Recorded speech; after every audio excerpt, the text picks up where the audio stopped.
Leo rising. How you doing, Leo?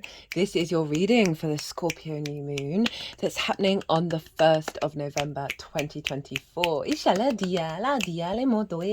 Hello and welcome. My name's Chloe. I work with card divination, astrology, and as you just heard and as you just saw, I channel multi-dimensional energies through my body. They're going to be activated throughout. They're going to bring in all of it. It brings in healing, attunement, and activation codes for what comes through in these readings. And so this is your reading for your Scorpio new moon energy. Scorpio squares your Leo energy, wherever that falls in your chart. Squares are an aspect of Mars. They can bring about conflict, drama, frustration, winning at all costs, but the flip side is building, manifesting, creating in the 3D world. Mars is not just the god of war, he is the builder. Speaking of Mars rules Scorpio traditionally, so we'll be talking about that in a second. I read for the rising signs. For those of you who don't have Leo in the first house, look, if you know your natal chart, look to the house that it does fall in, look to the themes of that house, and you want to apply those themes along with all the other meaning you've got going on in the sign of Leo to the messages that come through. If you don't know your natal chart, natal time, or no, don't know your time of birth, just look to what you've got going on in Leo, and you can apply that to the messages as well, because it will be, if that Leo energy, wherever it falls in your natal chart, has now energetically moved to the first house. So the astrology for the rising sign will still link in. You just got to add on your own meaning on top of it. As always, take what resonates, leave what doesn't. So there's going to be 3 piles of the tarot, well, 2 piles of tarot, 1 pile from my new oracle deck. Oh my god, early birthday present, and so appropriate that it came for the Scorpio new moon. Look at that skull, the rainbow Brainskull oracle. We're going to get some messages from the unseen realms, because this new moon is happening the day after Halloween, all Hallows Eve, SAMHAIN, which is a cross-quarter fire festival. I could not get that right in Virgo, where the veil is very thin between the tangible and the untangible realms. And this is quite phenomenal, and I talk about it more in the collective reading about how this is that will be happening in a balsamic moon, and that's just before a new moon, where we do deep cleansing, deep release, and depth. We bring depth, so releasing a lot of wounds around the ancestors and the dead, right, the magical realms, as well as receiving a lot of wisdom. So there's going to be 3 cards from the Rainbow Brainskull Oracle. All the decks in the description box, by the way, if any of them take your fancy. I reckon this is going to be a long lifetime oracle deck that is going to be very near and dear to my heart. I love the artwork. I love the messages. They really resonate with my perspectives. So we're going to have 1 message from the ancestors, 1 from the unseen realms in general, right? What was the phrase I was using before? Anyway, and 1 from the Fae. So the tarot is going to be, what's the most integrated and expansive intention of this new moon for the Leo collective? Now, if you want a deeper dive on this, go pause this video. Pause the video after I've just spoken and go watch the collective reading. That is where I break down the astrology in way more detail of how all the celestial bodies are talking to each other at the exact moment of the new moon, and that forms a harmonic blueprint, right, which then has an energetic resonance that we're working with over the next 6 months. So like pile 1, I like to tap into the most integrated and expansive intention in the collective reading, because this way, when we sort of get that understanding of the higher or the most root energy of the intention of that moon, it gives us a perspective which we can then apply to any situation that shows up for us, like the good, the bad, the ugly, the beautiful, the confusing, the clear. Especially if you're a bit confused, if there's something going on that you're just it's a bit icky, you can just sort of apply that intention and then see, oh, that's what it's trying to tell me, that's what it's trying to do. I also did a collective tarot reading, mostly pentacles. oracles, which I will bring up in this reading, and some collective messages. So as I said, if you want a deeper dive, go check that out, then come back, and then, because it acts as a baseline for pile 1. And all these oracle cards, I pull them before doing any transit, and they sit on the desk until the end of the transit, and that's when I read them. And so this is quite a powerful message. The Aries full moon oracle message, the Libra eclipse message, they were pretty hardcore, right? We're really stepping into a space where we're able to stand in our power while dealing with all the different shades of grey, the light and the dark, things and ideas that we may have found uncomfortable. We're really being able to stand in our power and realise it's all tools. Everything is a tool to help facilitate the evolutionary process. So let's get into the astrology. So where is this happening for you, my lovely Leo risings? This is in your 4th house, your roots and your foundations, your ancestors, both blood and soul lineage. All right, that's dialema moitani motufala. What was I saying? Yeah, your root system, your foundations. It's your parental figures, the roof over your head, and the things that you do in private. I like to envisage a tree in the natal chart, and the 4th house is the root system. We need a strong root system in order for our tree to grow. And so this is, a new moon here, and new intentions, a new cycle in regards to your connection with your ancestors, with your parental figures, with what home means to you, with your foundations, feeding your root system.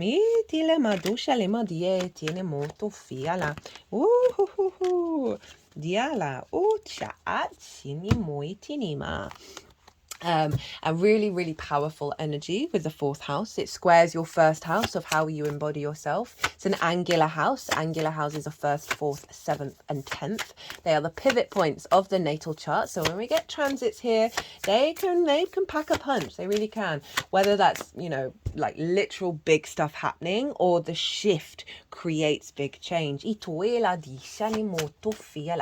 the sun and the moon are only really making one aspect, and that is to Saturn over in Pisces by way of a trine. So 2 water signs being activated here. Saturn is retrograde over in the sign of Pisces, which for you is in your 8th house, right? This is the outside world's resources. This can be mortgages, loans, insurance, taxes, debt that's owed to you, a debt that you owe to others. Is also linked into bonuses and commissions, inheritance, both cosmic and 3D. So it's working with the resources of the outside world, as well as relationship dynamics, right? And so this is about the give and exchange between anything other than you and anything other than you, right? So this is about time, money, energy, intimacy, ideas, the exchange of that, relationship dynamics. We can have scarcity complexes and fear mindsets, taking too much, giving too much, codependency can show up here. It's also your relationship dynamic with source. It's a very psychic house. And so Saturn is there retrograde. And so for me, that's an inner reevaluation of your own authority, your own commitment, your own legacy, the sort of due diligence within yourself, establishing strong foundations of the magical reality of Pisces in terms of the way that resources come to you, in the way that you work with resources, in your relationship dynamics, right? Really maturing and leveling that all up. And it's trining your 4th, your root system. So we got a lot of mature wisdom coming through from Saturn in regards to perhaps relationship dynamics in your life that may be based on your ancestors, based on your parental figures that no longer serve you anymore. Like there's a line being drawn in the sand. Or any opening up a higher connection with source in your relationship, being downloaded into your 4th house when you're at home. There may be something around scarcity and resources that are being released, and an understanding of that, which will always that which you need will always come towards you. Itiala diana motofiala. Isheli mando, stepping outside of scarcity, outside of codependency. You get a lot of trauma in the fourth house, guys. As I said, ancestors and parental figures. There's often very little, it's very rare for there not to be some layers of stuff going on in terms of trauma in the fourth. And so that Saturn energy is really maturing your perspective around that and really helping level that up. I can see healthier relationship dynamics with parental figures. Saturn tends to represent older figures in your life, with that level of maturity. So there's something around the redevelopment, around an equilibrium with you and your parental figures, you and your ancestors, and a healthier relationship where we're moving outside of scarcity. So that's the trine that's happening with Saturn. Mercury is also in the sign of Scorpio. So at the later degrees, at 28 degrees of Scorpio, it's not conjunct the sun and the moon because it's quite far away, because this moon is at 9 degrees. But Mercury's there, and so this is where you've just got a lot more inspiration, a lot more downloads, a lot more communication, perhaps with the people that you live with, parental figures, with the ancestors. Also just genuinely being able to perceive more clearly the truth of situations at home, right? And also in your roots and your foundations of what's toxic and what's not serving you and what needs to be let go of. Ishali, as well as really heightening your relationship with source. Ishali over in the 8th of getting a lot of downloads and a lot of messages when you're spending time in your home space or in private. It doesn't have to be in the home. This is imprinted in for the next 6 months. So you've got a lot of reorientation around your root system, around your home, and how you perceive it. So also really having quite important conversations at home, right? Especially when it comes in terms of relationship dynamics. Now, that's kind of it. So what we want to do is look to where Mars is, the ruler of Scorpio. And Mars is over in your 12th house, Leo. It's going to retrograde in your sign and head back into Cancer. So strap in for the complete reorientation of your motivations and your drives and your actions that have been distorted by the unconscious spaces, the limiting beliefs, the trauma responses that produce anxiety, depression, the tackling with loss, grief and isolation, right? Mars, those are all the themes of the 12th, right? It's the hidden space, right? The unseen realms, and in the unconscious realms, right? And so we have a lot of conditioning there, particularly when it comes to the 4th house of love languages that we've learned from our parental figures, also from our ancestors, that we then take on as our own, and they get imprinted in the unconscious spaces that then show up over in Pisces in your relationship dynamics. So underneath all of that, this is a very, very, oh, I swear, oh yeah, I did. Very, very magical house. Ishali diala, diela ma otoela, di shali moto fala, diela ma di sani modo fala, dina do fani ma.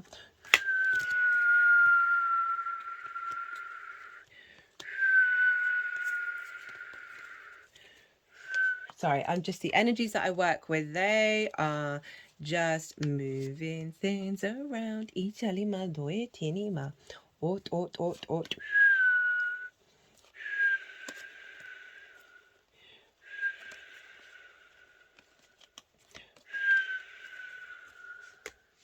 Okay, so let's carry on with the astrology. Mars in the 12th. Underneath all those unconscious responses, right, is the magic of your soul, right? It's a cosmic joke that it puts the 12th house energy where the magic of puts the themes of the 12th house on top of the magic of your soul, right? We have to go through all those conditionings in order to get there, right? It's often feeling, it's a part of you that's very personal, but often quite detached from the rest of the chart. It can also kind of feel out of reach, and that's that Cancerian energy, your emotional body, meeting your needs, giving yourself nourishment, being in alignment with your feelings, right? Being able to feel things, right? Whether it's, it could be very deeply in private, but not necessarily as accessible out in the rest of your chart. I want to say relationships, actually. but very intuitive. You're fundamentally incredibly intuitive, but it can feel like it's not connected. Itiala di animo. Anyway, Mars. Love Mars in the 12th. I got my activations of the movements when I was in a 12th house year, and Mars went in there. And so there's a real recalibration around your motivation, your drive, your actions, your instincts, right? You're really in alignment intuitively with the magic of your soul. And part of that process may be bringing to the surface lots of unconscious responses that no longer serve you, right? Of knowing, oh, that's what's limited my motivation and drive, right? And doing some real deep work with that with this new moon in Scorpio. So Mars is making a trine to Mercury, and also they are both making trines to Neptune. So we have had grand water trines going on for quite some time. It was Venus, Mars and Saturn, then Venus, Mars and Neptune, and now it's Mercury, Mars and Neptune. And so we've really been doing some deep healing work around our water body, right? And this is getting us more intuitively aligned, more emotionally aligned with the magical reality that we're bringing in. So Mars in the 12th, with Mercury in the 4th, and Neptune over in the 8th, of this is such a psychic formation of getting a lot of downloads from source about this new magical reality, about relationship dynamics that serve you, about abundance rather than scarcity. Now that's feeding into Mars, right? Into the way that you take action, right? In doing deep healing with Mercury over in Scorpio in your 4th, of being able to look at that darkness. And I say darkness without judgment, just that which has entangled you, stagnated you, kept you closed, that no longer serve you. There's always going to be lessons to learn, but it's moving through those lessons that really are like, it's done now. With that Mars over in the 12th, right, of noticing your actions and seeing that'll give you clues about your higher self if you allow yourself to step out of your head and allow those actions to come through very intuitively.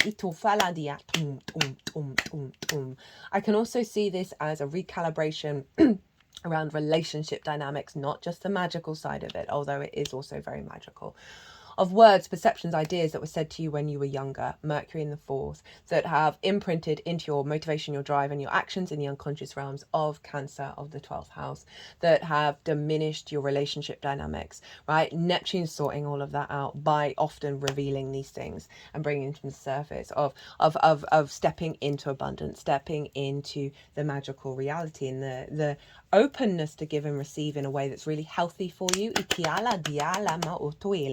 Now, Mars is exactly opposite Capricorn, Pluto in Capricorn, both at 29 degrees, and they are both squaring Juno in Libra. This is forming a T-square.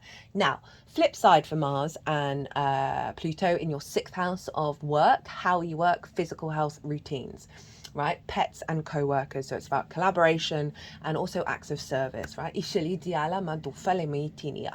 I cannot recommend enough the Pluto in Capricorn transit series, especially the oracle reading, because I talk about the astrology between Pluto, Neptune and Uranus. They are making harmonious aspects with one another. They're all the outer planets. They're doing it in yin signs, and then they're all going to move into yang signs together, and they're going to be making those harmonious aspects again, fundamentally changing our perception of reality and the root power, archetypal root power that we have to work with it.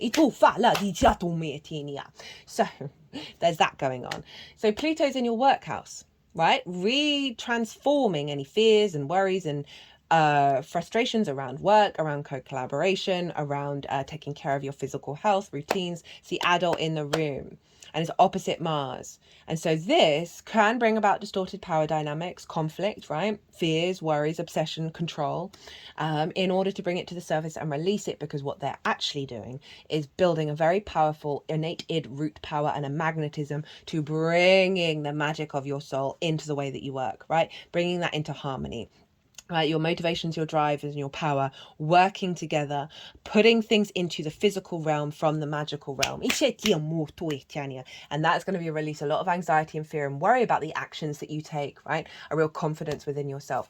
All squaring Juno over in Libra, which is your third house of the goddess, right? How you find meaning in your day-to-day. It is your day-to-day, your local community, doing the washing up. It's the mundane little things. It is the environmental frequency. So it's a frequency in which you communicate through. Juno's there, doubling down on commitment. She's all about commitment, your ride or die, into the way that you communicate, into the resonance of the meaning you find on the day-to-day. I find the third house is a pivot house in order to facilitate the rest of the chart. The more we find that meaning, that resonance, that connection in the small things, the more we get that in the bigger things as well. And so Juno is harnessing all of this into the way that you communicate, right? Releasing a lot of wounds. So this can be linked into relationship dynamics, whether it's with your friends, your business partners, the outside world, source. Okay, they just did some big clearing with that one.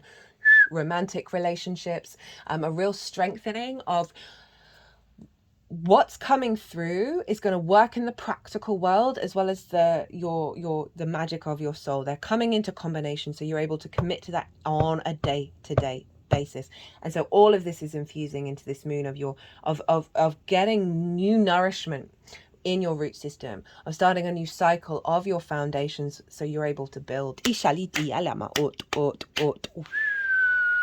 Now, I mentioned very quickly that Venus, it's Friday, so it's going to be a Venus day. Venus is influencing all of this from the sign of Sagittarius. This is your fifth house of creation, joy, pleasure, amusement, games, children, both literal children, figurative children, your inner child. So some deep healing around the inner child there, as well as romance, dating, and love. So she's making sure all of this is may bring play and creativity and love into your life. Venus is in her favorite place to be. She loves the fifth house. So what is the most integrated and expansive intention of this new moon?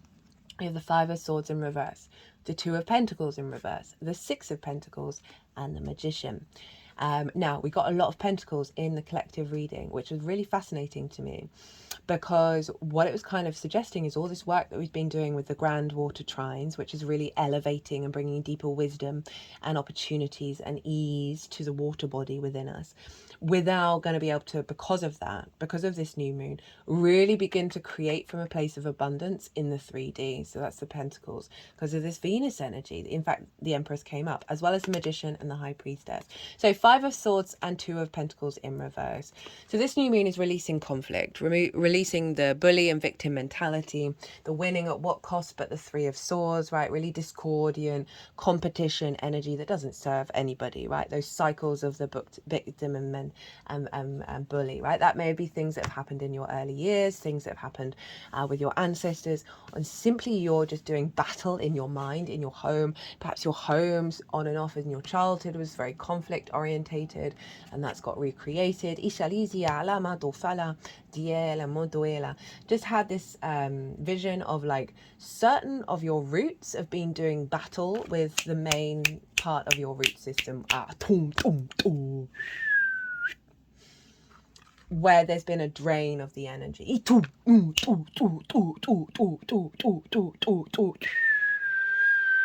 And this feels like a deep rooted ancestral energy that you're here to clear. Just had a big energy release at that.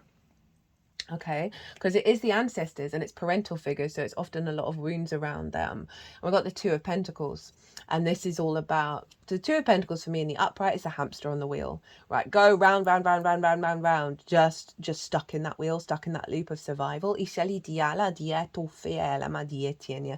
of these are showing up in reverse, and so often our ancestors, our parental figures, have experienced this in the upright, where they're never able to thrive. They're never able to think beyond surviving. So the new moon is releasing this energy, right? And bringing things into balance with this Six of Pentacles. It's got the scale here, you know, one of the only two cards with the scales. The other one is obviously Libra's card of justice.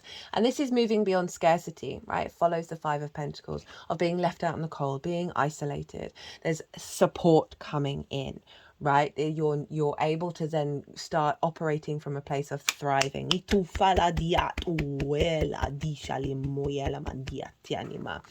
then the Magician is the final card.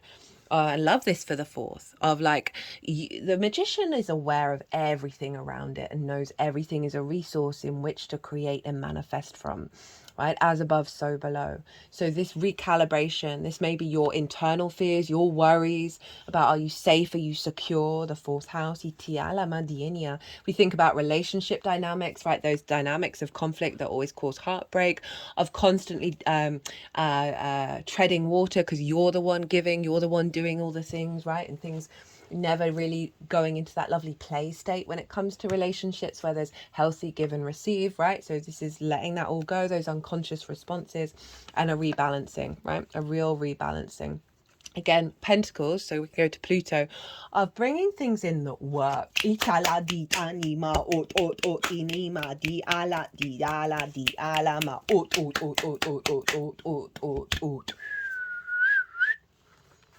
So with the Magician, hey Mercury, this is you stepping into your power in your home, in your foundations of you are nurturing that root system. There's creative energy. You're able to transmute everything in order to create and manifest. You stepping into your magic in your home, in your root system. Remember, all the magic houses, all the like high grade magic, not high grade, like they're all the houses are magical, but the 12th, 4th and 8th are very more orientated in that way. So bringing that all into your foundational space. Love it. What's at the bottom of the deck? I've forgotten. 10 of Pentacles. This is your legacy, right? This is long-term stability. This is a city. Cities take forever to build. So it represents what's being activated here is serving your longer term goals, serving your longer term building, right? So for some of you, this may be about finding a home that you're going to spend a lot of your life in, right?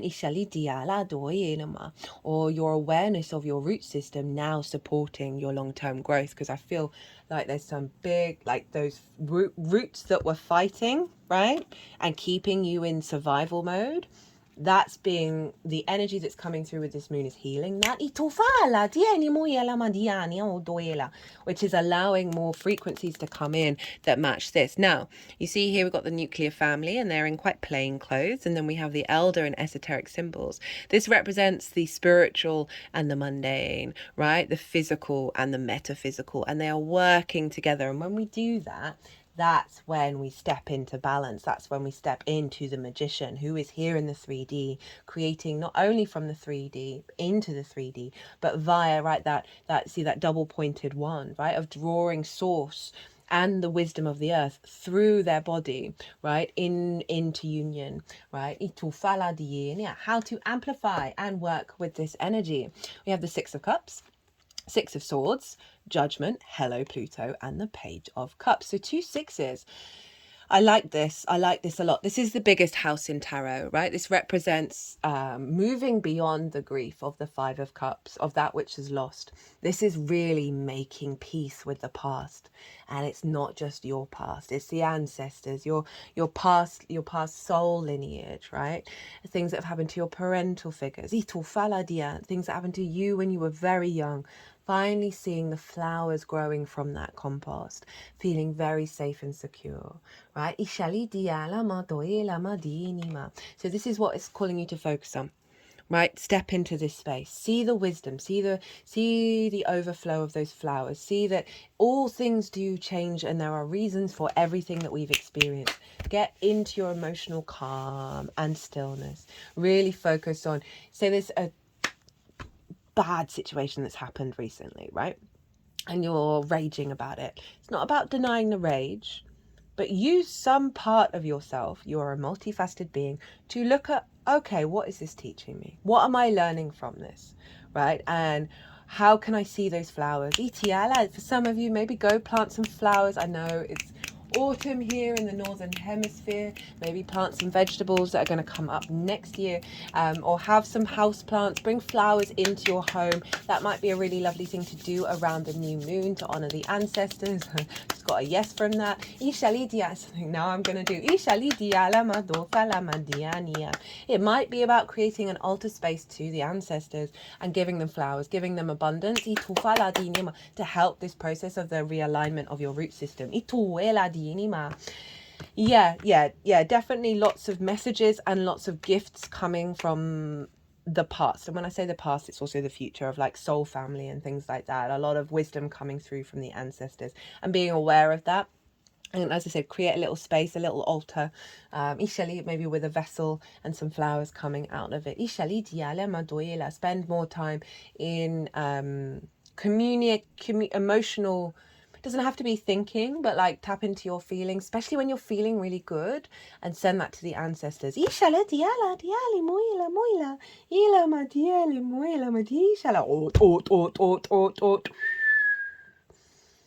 some nice healing there. I was just thinking about how happy I am that the recently adopted one of the rescue cats is lying on my bed, and she hasn't done this before. Six of Swords. Okay, so this is acknowledging the transitory journey that you're on, right? Remember, this is a new moon. It's unfolding over the next 6 months. We have the rocky waters, acknowledging that's where you're coming from, but you're headed to calmer waters. Sixes are very protected, right? It's really Swords coming in and saying, we're holding you right now. We really, truly are. Trust in the process, trust in the journey. And so this is all about what ideas, what perceptions, what constructs that are really important to you, that are going to serve you in the new landscape. What are you going to take with you? So it's a very powerful energy of perhaps some difficult things come up, and it's going to help you understand what these six are, right? You're already moving away from it, but the boat's still touching those waves, right? We're still going to potentially get a splashback when it moves further forward from when these waves hit the shore and then go back out again. So there may be some ripple effects. I've never talked about that before. Some ripple effects of things. And just know that it's a situation that is letting you know that you are no longer in that anymore. And it will give you more clarity. So think about what those 6 swords may represent. It doesn't just have to be 6. Got Judgment. Hello, Pluto. So this is an ascension process, right? These are the dead, and they are the color gray, and they're being raised up by this angelic frequency. So often there can be energy blockages, stagnant energy, grief, like wounds from past lives, from old versions of self as well, ancestors that get stuck in your cord, right? And this Judgment card, this may be a card you want to get out and listen to some frequencies and envisage the sort of the resurrection of all of this. They're being released and they're able to transform and ascend. This is also Pluto, so there's something around you putting this intention into the way that you work, right? This awareness that this is not in your energy anymore, and put that into practice in the way that you work. For some of you, if you work at home, there may be a lot of upgrades going on.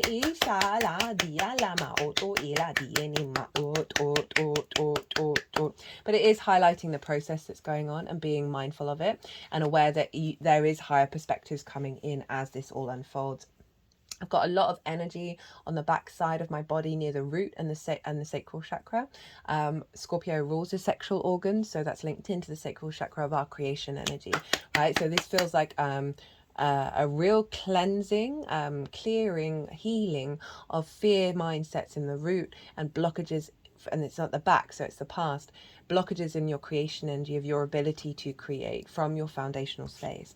We then have the Page of Cups. Love it, right? Get magical, get weird, right? This figure is talking to a fish in a cup, and that fish is talking back, and this figure is not bothered by it, right? They're really excited, they're very happy. It's one of the happiest pages, right? So this is understanding the synchronicities, the signs, what spirit, what source is trying to tell you. This is saying really allow yourself. Remember, Mars, Mercury, Neptune, all making water trines in the very magical energy, right?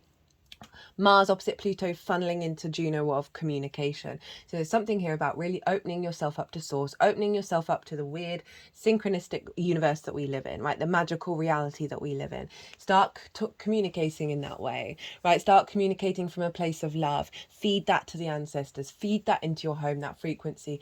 Pages are so excitable. They've just got into the court. They want to talk to everyone. They want to learn everything. So it's really saying, open that space, right? And this is what we're transforming that Scorpio energy into. Now, what are the unseen realms? What is the thinned veil trying to tell us? In the lead up with this new moon, we have extremely slow, long-term growth.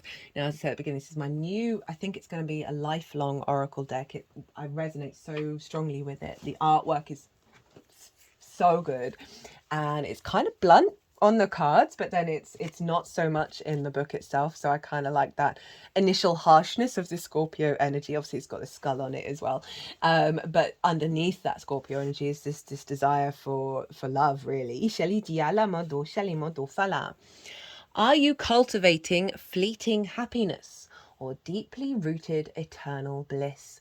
No one has ever regretted making the long-term play.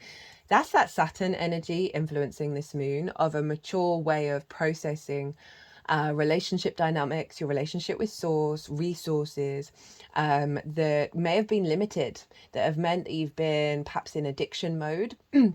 Venus in the fifth, that your inner child is just seeking out the shorter term joys, and not, it is about finding joy in all the things, but you know what I'm talking about, like crash binging. So I do this on a semi-regular basis, of like eating all the ice cream and all the cake and like gorging myself, right? And I know it's scratching an itch, but it doesn't serve me in the long term.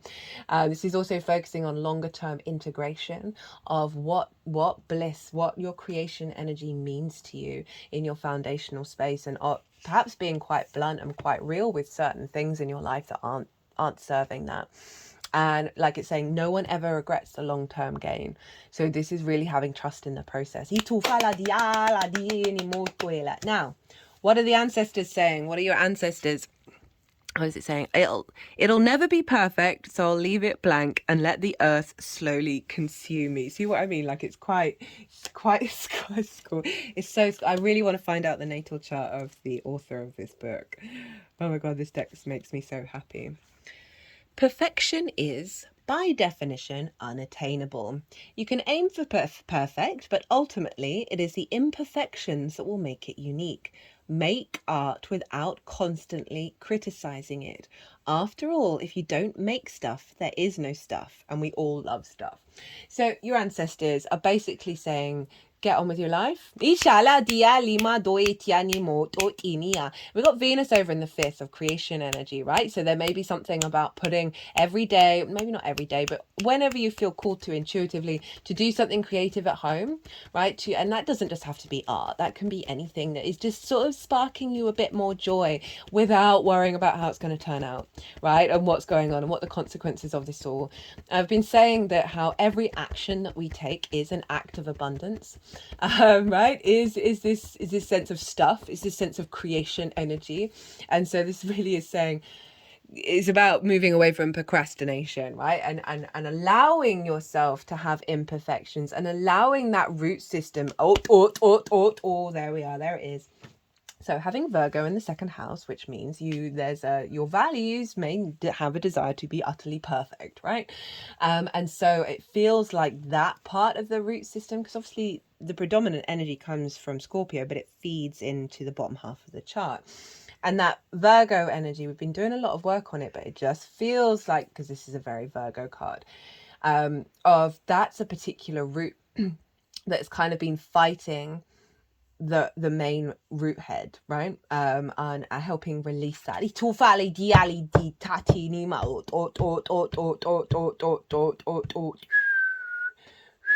they've just put it over the heart space. And it really just frees yourself up, right? Remember, Virgo, the south nodes are going to be moving into Virgo, so you're going to do a deep refinement on that. And maybe this moon is a set up to that frequency around the allowing yourself more play. So what is the unseen realm wanting to say? Like, what is the what did I want to, the unseen realm wanting to say to you? Not just specifically your ancestors. Just throw time at it until it's a thing. Right, what number are we? 41.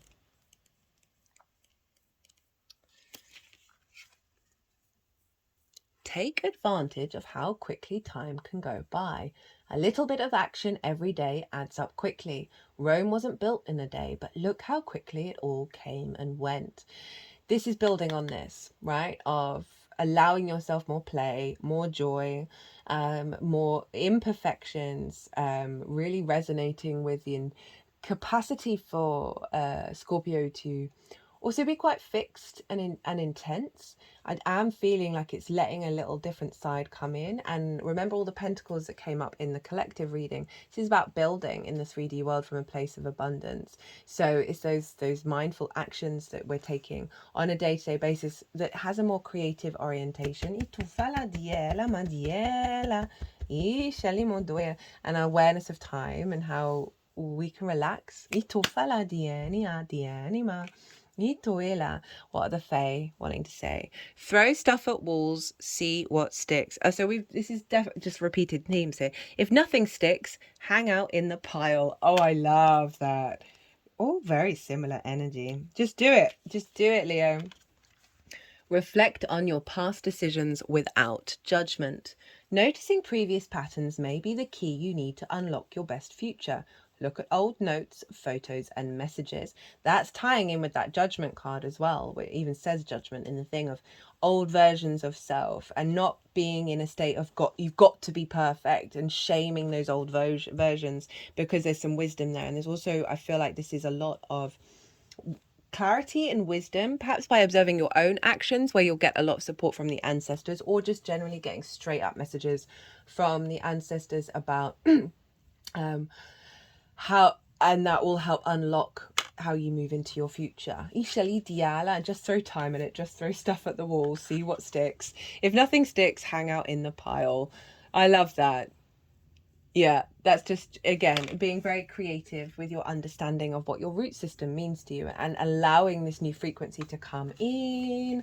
Oh my goodness. Love this energy. Very powerful transition energy here for you, Leo, that is opening up that Scorpio energy to bring in so much wisdom from yourself, from source, from your ancestors. And what you've got to do is just put things into practice. Just keep trying things and not be worried about the timeline, right? And then moving away from conflict and scarcity into your magician energy in your home space. But put things into practice. Play around. Page of Cups. Love it. Oh, I was going to do some clarifying cards. Right, how are we doing for time? I think we're good. Right, there's 2 cards to clarify what the overall message is. Okay, so we have, whoa, okay. Battle, good versus evil. Harmony bridges joy. So this is highlighting that stuck energy that's being cleared out, that you know, Scorpio also ruled by Mars on the defensive, lots of battles going on. And again, I'm feeling like it's a balancing of what is good and evil, right? Obviously, we can pretty much say certain things are pretty messed up, but where did that come from? It's so often conditioning and trauma and all of that stuff. That is, as I said, like the oracle readings lately have been really hardcore because we're able to see that they're all tools. They are all tools to serve our evolutionary growth. To go from battle to harmony. Ooh, Leo. Love this. And the bridges are often bridges to the spirit world, bridges to the ancestors. So this is, and that's bringing in joy. Love it. That was a strange noise that came out of my mouth. I do apologize if that freaked everybody out. Okay, Leo, I'm going to leave it there. I hope you enjoyed this reading. I hope it resonated. If it did, hit that like button, drop me an emoji, drop me a comment. Love hearing from you. If you want a personal reading, my details are everywhere. Other than that, Leo, just have fun. Just play, honestly. What else did I want to say about that? Yeah. Play. And you're in this transition phase.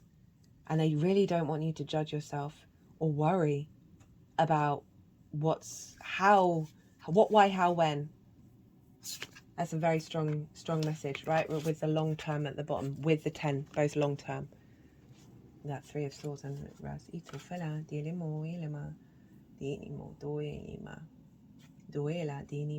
just want to read this one. Jumping is scary. Staying frozen is scarier. Movement. There's stuff around movement. And because Mars in the 12s, right, that can bring up a lot of old conditioning patterns. And this is letting you know what they are. Right, Leo. Be good to yourselves. Be good to those around you. Safe travels and be well until we meet again.